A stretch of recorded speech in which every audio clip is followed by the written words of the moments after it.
রাকাত সালাত আদায় করলো, সালাতের মধ্যে কোনো ত্রুটি বিচ্যুতি করলো না, সালাম ফেরানোর সাথে সাথে আল্লাহ তার বিগত জীবনের সব গুনাহ মাফ করে দিবেন। অন্য রায়াতে দেখলাম পরিপূর্ণ ওযু করে 2 রাকাত সালাত আদায় করলে ওই ব্যক্তি ওই দিনের মতো হয়ে গেল সেই দিন তার মা তাকে ভূমিষ্ঠ করেছিল। শুধু কি তাই, ওয়াজাবাত লাহুল জান্নাহ, ওই ব্যক্তির জন্য জান্নাত ওয়াজিব হয়ে গেল।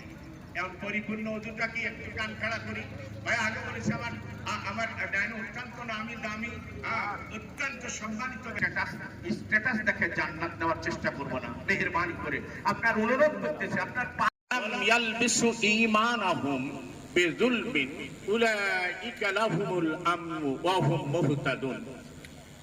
একটু লক্ষ্য করি, আল্লাহ বলেন যারা ঈমান এনেছে এবং ঈমানের সাথে শিরক মিশ্রিত করে নাই, এরা দুনিয়া আখিরাতে নিরাপদ এবং এরাই হলো হেদায়েত প্রাপ্ত, এরাই মুত্তাকি। মানুষের জন্য আল্লাহ তৈরি করেছেন জান্নাত, উইদ্দাতুল লিল মুত্তাকিন।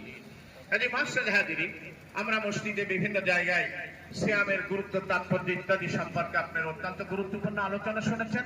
একটু আমি অন্য প্রসঙ্গে একটু অন্য আঙ্গিকে একটু বক্তব্য দেব।